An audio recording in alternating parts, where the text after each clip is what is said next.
pursue us with untiring love, and dispel the shadow of death with the bright dawn of life. Comfort your family in their loss and sorrow. Be our refuge and our strength, O Lord. Lift us from the depths of grief to the peace and light of your presence. Y por tu Hijo nuestro Señor, que muriendo destruyó nuestra muerte y resucitando restauró la vida. Concédenos a todos seguir sus pasos de tal modo que al fin de nuestra vida. We do have a lot of information here on any transports that have been made, and if they don't, you should still come down here, give any information you might have. They're going to do a sweep through all the local hospitals to find your loved one as fast as possible. Others inside have been complaining of long waits, and another reason for that is because there's privacy concerns. They have to vet exactly who is coming in here if you actually know the person you're searching for as a friend or family member. Now, earlier we saw just an outpour of volunteers coming in to donate supplies and their time. They are reporting they're at capacity now. No more volunteers needed, no more donations. We did speak earlier with one man who came out about why it was so important for him to be here.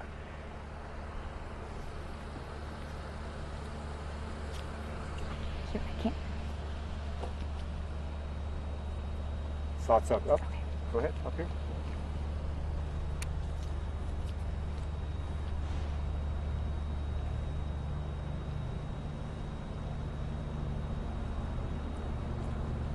Watch for my cue. Don't listen for the out cue on IFP, okay?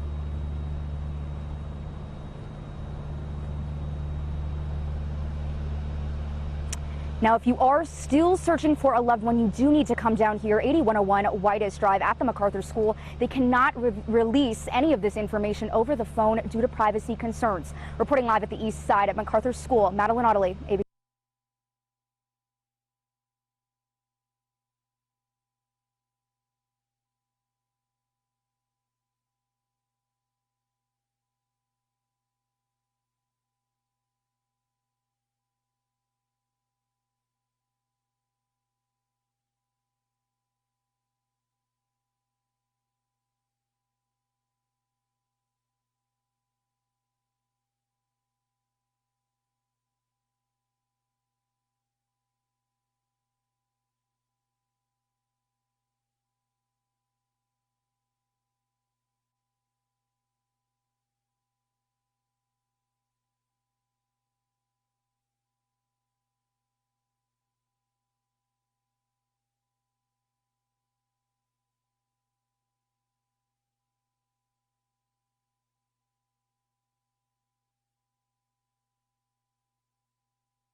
Do we have Telemundo as well? Yes. Yeah. Okay.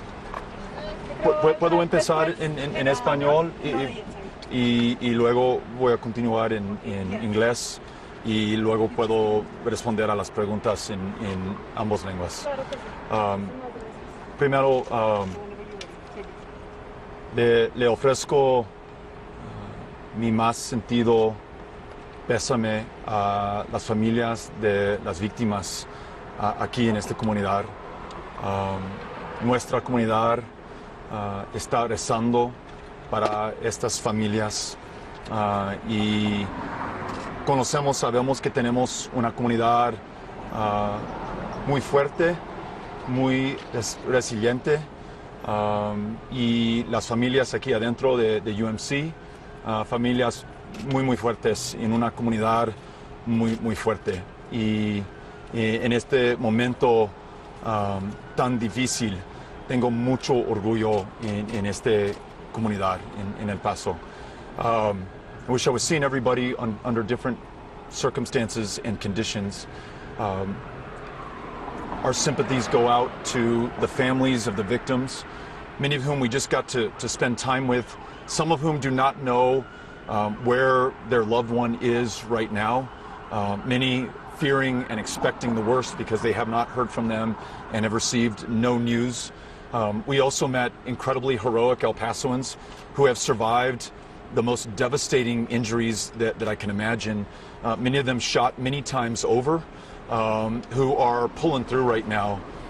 Just had a chance to talk to University Medical Center President Jacob Cintron, the nurses and the doctors who are taking care of these patients. Absolute all-time heroes. This community that is bringing more food than anybody can eat right now inside, that is donating more blood than we could have possibly expected. El Paso is really showing up and standing up for our fellow El Pasoans right now. Lastly, just want to say I'm so grateful to the El Paso Police Department and the first responders and everyone who was on the scene today, including many of you who have to live with something that we thought we would never, ever see in El Paso. More murders today than we have in an average year in the city of El Paso. We don't know all the details yet, and we await the completion of this investigation. But what I'm hearing from statements from the El Paso Police Department, preliminary indications that this is motivated by hatred, by racism, by an intolerance that is foreign to El Paso, and in fact had to be brought somewhere else into this community to do something like what we are seeing right now. And so I would just say that in addition to everything that we're doing for our fellow El Pasoans right now and meeting them in this time of suffering and need and crisis, in addition to making sure that we change our laws so that it's harder for something like this to happen again, I think we also have to ask ourselves about the level of hatred and racism that we're seeing in this country right now that could lead to an event like the one that we saw here today. And that is on all of us to both call out and to stop, and in our case in El Paso, to be the example of how we don't just respect one another, we embrace our differences as the very source of our strength. So could not be more proud of El Paso and the way that we're responding to this tragedy today. Happy to take your questions. Sir, regarding the manifesto and everything that was in it, fears about Hispanic immigration and all that, does any of this fall at the feet of President Donald Trump and his rhetoric that's been growing over the last couple weeks and his alleged racist tweets and other rhetoric? Yes. We've had a rise in hate crimes every single one of the last 3 years during an administration where you have a president who's called Mexicans rapists and criminals. Though Mexican immigrants commit crimes at a far lower rate than those born here in the country, he has tried to make us afraid of them to some real effect and consequence. Attempting to ban all Muslims from this country. The day that he signed that executive order, the mosque in Victoria, Texas was burned to the ground. Those chants that we heard in Greenville, North Carolina, send her back, talking about our fellow American citizens duly elected to represent their constituents in the Congress who happen to be women of color he is a racist, and he stokes racism in this country, and it does not just offend our sensibilities, it fundamentally changes the character of this country, and it leads to violence. And again, there are still details that we are waiting on, but I'm just following the lead that I've heard from the El Paso Police Department, where they say there are strong indications that this shooter wrote that manifesto and that this was inspired by his hatred of people here in this community. When you were in there with the patients, like, what did you tell them and what did they tell you? I told them I am so amazed at how strong they are. We met a woman who was shot in the chest.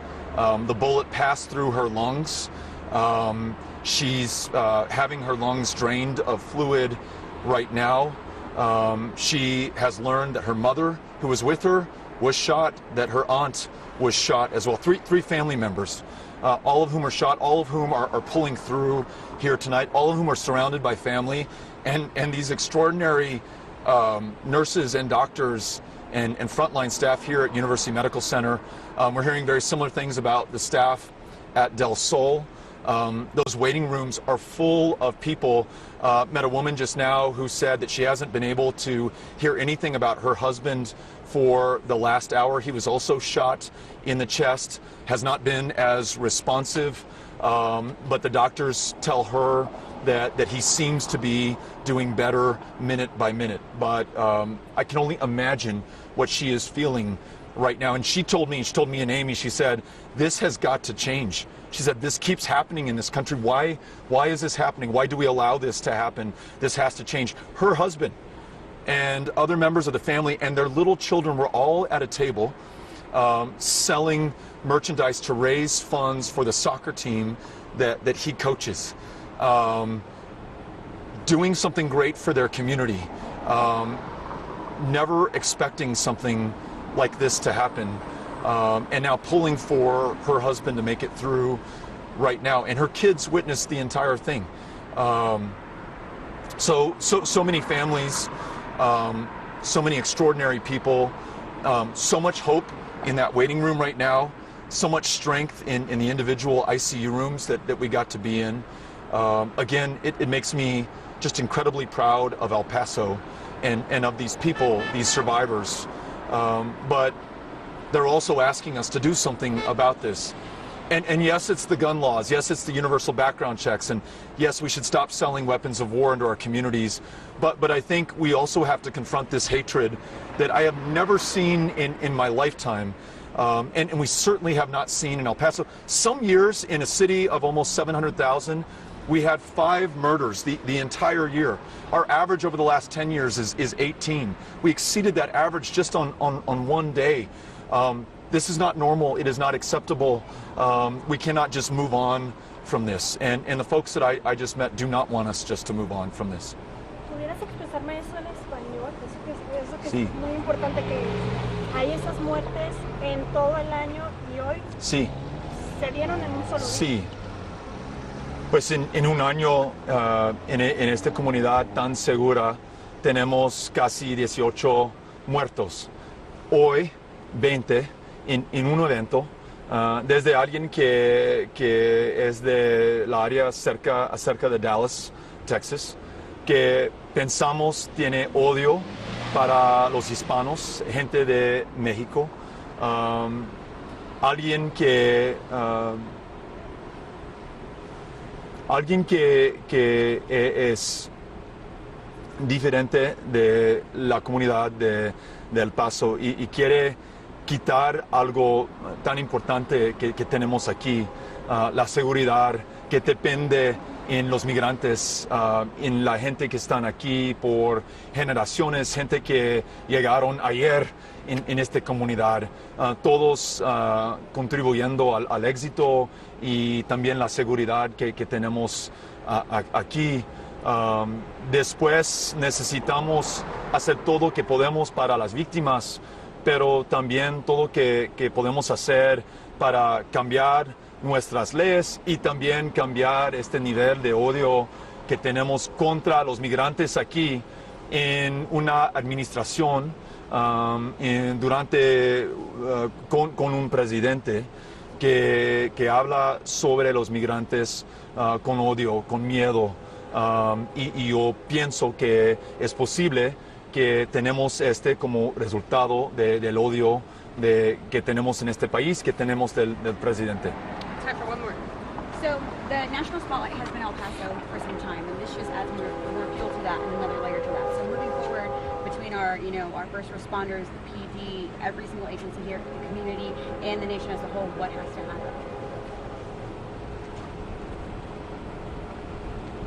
happen? Perhaps in a community where it is so rare to learn that somebody has been murdered in one of the least violent places in the United States of America, owing in some part to the fact that we're a community of immigrants. There are people who've been here for generations. There are people who've been here for a matter of days, all of them contributing to our security and our safety. It's really important that the country knows that this is not us, that it took somebody from outside of El Paso coming in, bringing their hatred and perhaps reflecting the hatred and the fear espoused by this president, who's trying to teach the country to be afraid of immigrants, who he falsely blames for violence in our communities, or disparages those who do not look like or have the same traditions of faith as the majority of this country. It takes something so foreign to El Paso to do something like this in El Paso. And the message has to be that more than just changing our laws, which is very important, especially as we get the details about how he acquired this firearm, what his background is, other details about his life, but the level of open hatred and racism and intolerance that we have in this country right now, there's a very real mortal consequence to that we are seeing all over this country, here in El Paso, in synagogues outside of San Diego and in Pittsburgh. I mentioned the mosque in Victoria, Texas, being burned to the ground. Hate crimes on the rise every single one of the last 3 years. Folks, this did not happen by accident. We cannot just pretend that this is who we are, our fate, our future, our fortune.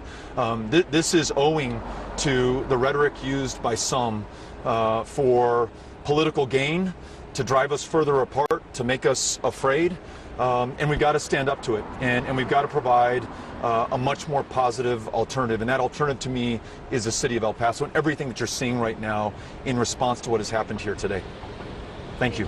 Yeah. What can you say to the people of El Paso to help them get through this? I am just so proud of the people of this community, all of those that I just met who were shot, who are pulling through despite terrible injuries, who are there with their families, who are bringing them through right now. The amazing medical providers and first responders who are on the scene. This community that's coming together, the fact that at our blood banks today, there were too many people and we had to take reservations for people to come back tomorrow.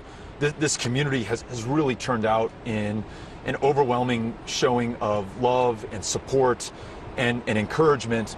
But I'm also hearing from this community that we cannot accept this and we cannot allow this to be our fate. And I heard that directly from the family members who have a loved one who is hanging on for dear life right now.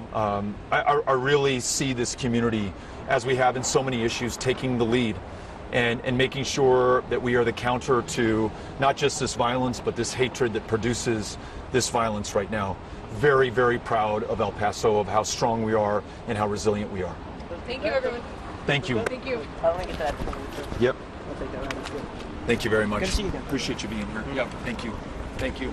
Yep.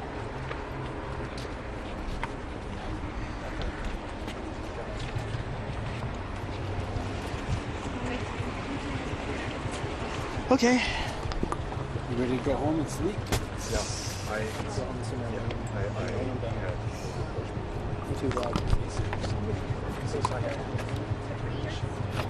Inside the cars. Yeah. And I was looking for Alan's words. He mentioned possibly being a hate crime, clarified the record, and then since that press conference, we had some of the investigators that says there's strong indication that there's a connection. She already fed it back. You already fed it back, right? What? Were they? Yeah. Were they rolling on it? Did she not? I'm sure they were rolling on it. Oh, good. Good. Thank you. And did she speak about the hate crime?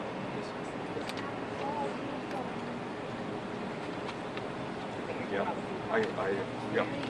Thank you. See you. Yeah. Yeah. See you soon.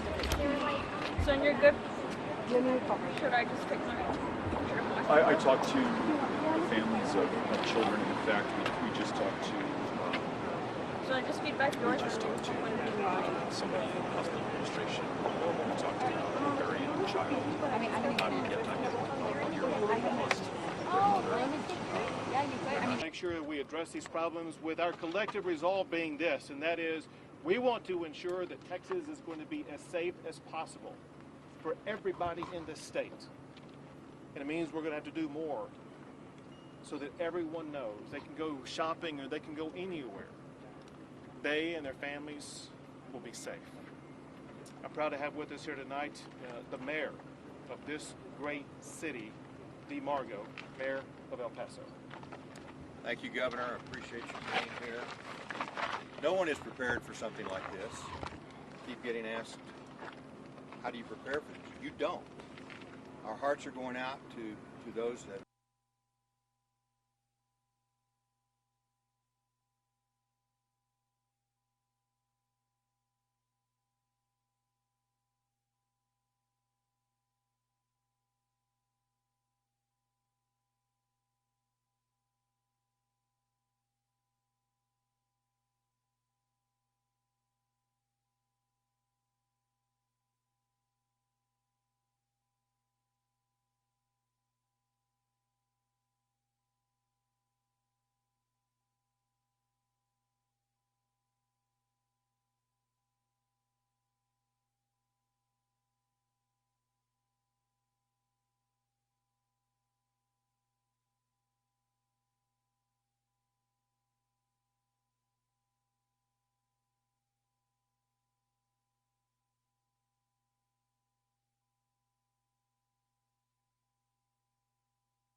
paramilitary officer is gone too soon.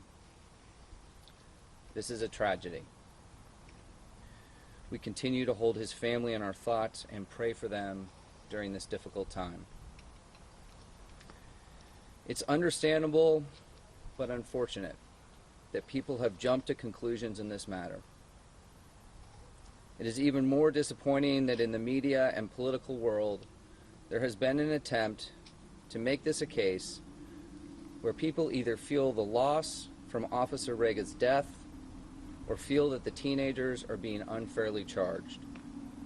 Some people seem to think that if you feel one, that you shouldn't feel the other. But that's not the case. We feel both. The public has an incomplete account of the true versions of the events. It is said, however, the truth will set you free. We look forward to the truth coming out and to our son coming home. Thanks. Are there any facts that we don't know that we should know at this point? Do you guys have any other comments about the facts of this case?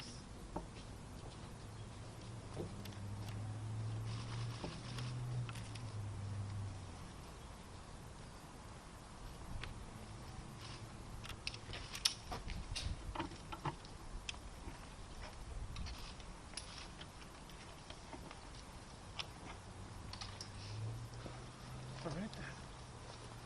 Did the attorney say his name? No.